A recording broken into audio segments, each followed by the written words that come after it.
بسم اللہ الرحمن الرحیم. کوٹا پریس میڈیا سینٹر سے میں ہوں کیمرہ مین ارسلان اصغر کیانی کے ساتھ اصغر حسین کیانی.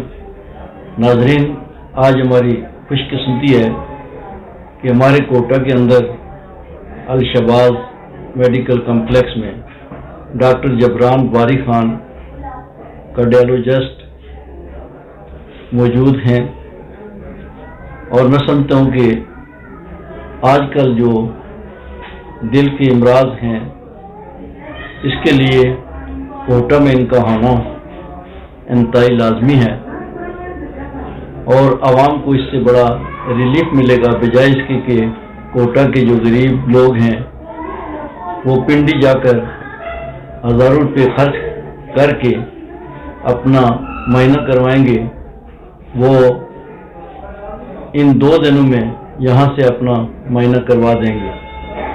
تو سب سے پہلے میں جناب ڈاکٹر جبران باری خان صاحب کو کوٹا میں خوش آمدید کہتا ہوں، اور میں امید رکھتا ہوں کہ چونکہ یہ ہمارا پسماندہ علاقہ ہے، غریب لوگ ہیں، تو ان کے علاج معالجہ کے لیے ان کی جو کاوشیں ہوں گی وہ نہ صرف ایک کاروباری حوالے سے بھی بلکہ غریب اور نادار لوگوں کے لیے ان کا جو ہے وہ چیک کرنا، اس میں بھی ریلیف ملے گا. ڈاکٹر صاحب السلام علیکم. ڈاکٹر صاحب پہلے تو ہم خوش آمدید آپ کو کہیں گے. تو آپ نے یہ کوٹا کا جو یہاں دورہ رکھا اور یہاں جو دن رکھے، اس پہ بھی ہم آپ کا شکریہ ادا کرتے ہیں.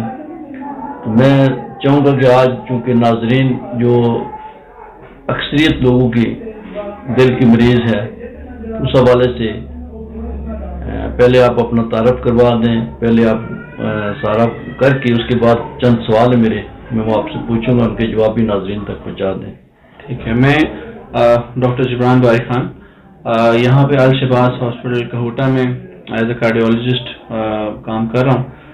ہم ہر بدھ اور ہفتے والے دن یہاں پر آتے ہیں، اور بیسکلی پروجیکٹ جو ہے جنرل اظہر محمود کیانی کا ہے. انہوں نے اکارڈنگ ٹو ہیم ان کا یہی پلان تھا کہ جو لوگ یہاں پہ پیریفری میں رہتے ہیں وہاں سے پنڈی میں جانا ایک تو پورے دن کا ٹریول ہوتا ہے، اور پیسے خرچ کر کے جاتے ہیں اور پورا دن لگا کر آتے ہیں. بہتر یہ ہے کہ پنڈی سے ایک بندہ یہاں پر آئے اور مطلب جو پرابلمز ہیں ان کی ہم سالو کریں، اور جو بیسک ٹیسٹ ہیں وہ بھی ہم یہیں پہ کرتے ہیں، مطلب جیسے ای سی جی اور ایکو بھی ہم یہیں پہ کر لیتے ہیں. اچھا ڈاکٹر صاحب، دل کے مرض کی کیا علامات ہو سکتی ہیں؟ جب ایک عام انسان کو یہ معلوم ہونا چاہیے کہ یہ علامات ہے، تاکہ اس کو یہ پتہ ہو کہ یہ میری جو دل کی بیماری ہے اس کی علامات ہے، تو میں اس کا علاج شروع کروں. اچھا، بیسک علامات تو یہی ہیں کہ اگر تو آپ کو سینے میں درد ہو رہا ہے، اور خاص کر اگر یہ درد آپ کا چلنے سے زیادہ ہو رہا ہے، تو دیٹ مینس کہ کوئی دل کی شریانوں کا ضرور پرابلم ہے، یا پھر سانس کا پھولنا، اور اسپیشلی لیٹنے سے سانس اگر زیادہ پھول رہا ہے، یا پھر دھڑکن کی بے ترتیبی. یہ بیسک سمٹمز ہیں کارڈیک مریض کے. تو اگر تو اس طرح کے پیشنٹس ہیں، کوئی علامات ہیں، تو ضرور آئیں، آپ کو چیک کروائیں. ڈاکٹر صاحب، اس کے لیے جو ٹیسٹ ہیں وہ کون کون سے ٹیسٹ درکار ہوتے ہیں؟ لیکن سب سے بیسک جو ٹیسٹ ہے ہمارا وہ ای سی جی ہے. ای سی جی میں ہمیں کچھ بیسک انفارمیشن ملتی ہے. اس کے بعد سیکنڈ ہم ایکو کرتے ہیں. ایکو میں یہ ہے کہ اگر ہم دل کے 4 مین وال ہوتے ہیں تو وہ ہم دیکھتے ہیں کوئی لیک تو نہیں ہے، کوئی تنگ تو نہیں ہے، کارڈک وہ جو ہارٹ فنکشن ہے وہ کیسا، دھڑکن کیسی ہے، وہ ہم سارا دیکھ لیتے ہیں. اور اس کے بعد مزید جو فردر ٹیسٹ ہیں ہم دیکھتے ہیں کہ اچھا ان میں ایشو آ رہا ہے، پیشنٹ کی ہسٹری پر ڈپینڈ کرتا ہے. تو پھر فردر ٹیسٹنگ پھر ہم ای ٹی ٹی ایک ٹیسٹ ہوتا ہے، ہم ایک ٹریڈ مل پہ چلاتے ہیں، پھر اس کے دوران ای سی جی کرتے ہیں. اس کے علاوہ جو گولڈ اسٹینڈرڈ ہے ٹیسٹ وہ کارونری انجیوگرافی ہے. اس میں ہم دیکھتے ہیں دل کی 3 مین شریانیں ہوتی ہیں، اس میں کتنی شریانوں میں بلاکیج ہے. جتنی بلاکیج ہوتی ہے اس کے حساب سے پھر ہم علاج تجویز کرتے ہیں، یا پھر مطلب 3 صورتحال آتی ہیں، یا تو میڈیکل ٹریٹمنٹ ہوگی، یا اسٹینٹ ڈلے گا، یا بائی پاس ہوگا. یہ پھر اینجیوگرافی کرنے کے بعد ہی ہم. اچھا، 3 میں سے بعض اوقات ایسا ہوتا ہے کہ 3 کا وہ یکدم جو اس کا آپریشن نہیں ہو سکتا ہے اس طرح، تو 1-2 سے بھی اگر اس کا اسٹیٹ ڈال دیے جائیں یا چل جاتا ہے. لیجن پہ ڈیپینڈ کرتا ہے کہ کیا وہ لیجن ہم اسٹینٹ کر سکتے ہیں نہیں کر سکتے.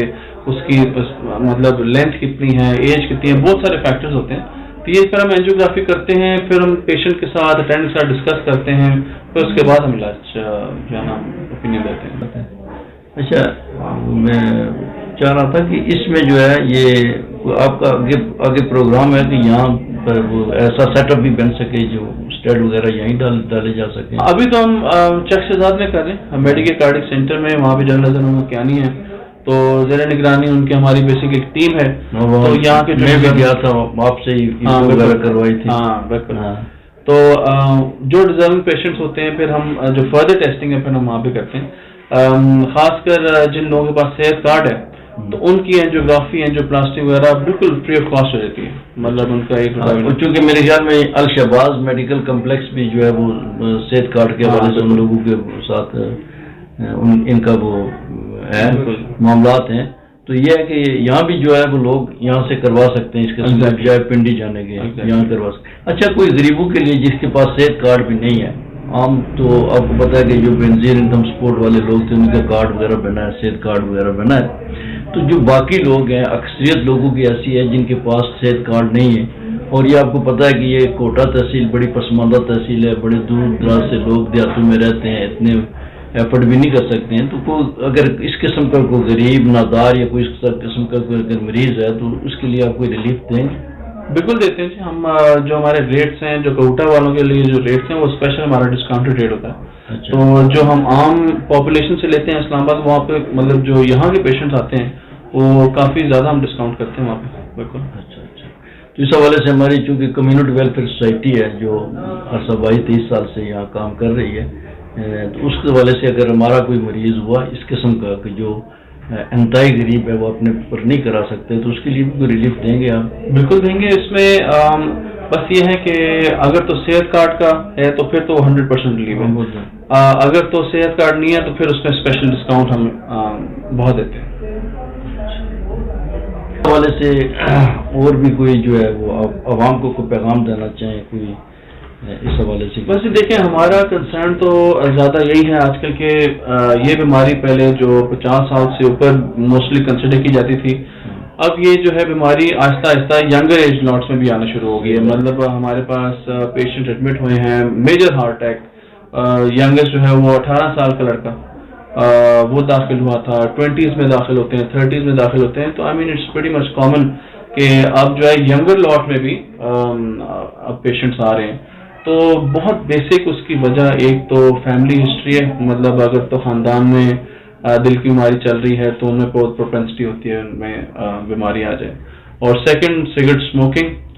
ڈائٹ ہماری جو ہے وہ باہر کے کھانے, مرغن کھانے, اس کی وجہ سے گھی کا استعمال بہت زیادہ, تو ان کی وجہ سے بھی یہ بیماری جو ہے وہ ینگر ایج لاٹ میں بھی آ رہی ہے. تو بہتر یہ ہے کہ اگر تو آپ کو کوئی سمٹمز آ رہے ہیں, آپ کو فیل ہو رہا ہے, تو آپ ایٹ لیسٹ اس کی تشخیص ضرور کروائیں تاکہ بر وقت علاج شروع ہو. اور جو چیز ہارٹ اٹیک کے بعد جو ہے لوگوں کا ہارٹ جو ہے وہ 20% کام کرتا ہے, 25% رہ جاتا ہے, تو پھر ہم اس چیز کو روک سکیں اور وہیں پہ ہالٹ کر سکیں. ڈاکٹر صاحب, یہ تو واقعی یہ بات ہے کہ ہمارے جو خوراک ہے وہ بھی آج کل ملاوٹ شدہ ہے, اصل خوراک بھی نہیں ملتی ہے. پھر جو پہلے زمانے کی خوراک تھی, کھانا پینا تھا وہ اور تھا, آج کل جو ہے وہ سارا کیمیکل والا ہر چیز ہے. لیکن یہ ہے کہ میں چاہوں گا کہ ناظرین کو یہ بتائیں کہ کم از کم ان کو کس طرح کی احتیاط کرنی چاہیے تاکہ وہ اس کی شرح جو ہے وہ کم ہو سکے. بالکل. دیکھیں, ڈائٹ میں ہمیشہ ایک چیز کا خیال رکھیں کہ تلی ہوئی چیزیں کم سے کم رکھیں, نمک کا پرہیز رکھیں, جو بڑا گوشت ہے وہ بہت کم کھائیں, میں تو کہتا ہوں مینیو سے ہی آؤٹ کر لیں, اور جو مرغن کھانے ہیں وہ آؤٹ کر لیں. کوشش کریں زیادہ فروٹس کھائیں, اگر تو سبزیاں کھائیں, فروٹس کھائیں, اور اگر تو ڈائبیٹک ہیں شوگر کا آپ نے بہت خیال رکھنا ہے, کیونکہ شوگر بڑی رہی, زیادہ رہی تو یہ شریانوں کو اور بلاک کرتی ہے. تو شوگر کنٹرول, جو آل دوز پیپل مطلب جو ذیابیطس کا شکار ہیں ان کے لیے شوگر کا کنٹرول بہت ضروری ہے. اچھا, ہم ہر بدھ کے روز اور ہر ہفتے کے روز یا الشباز ہاسپٹل کے ہوٹا میں آتے ہیں, اور اگر کسی کو بھی دل کا مطلب یہ جو علامات ہم نے ڈسکس کی ہیں یہ ہو رہی ہیں, یہ آپ آئیں اور آ کے ہمارے سے تشخیص کروائیں, بیسک ٹیسٹ کروائیں. اگر تو ہم بیماری کو شروع سے ہی پکڑ لیں تو وہ بیماری وہیں پہ ہالٹ ہو جاتی ہے. اور ہمارے دل کو جو آگے بہت نقصان پہنچانا ہے تو وہ ہم اس کو وہیں پہ ہالٹ کر سکتے ہیں. شکریہ ڈاکٹر صاحب. انشاءاللہ تعالی یہ کوٹا کے عوام کے لیے بہت بڑا ریلیف ہوگا کہ آپ یہاں آ کر بیٹھتے ہیں.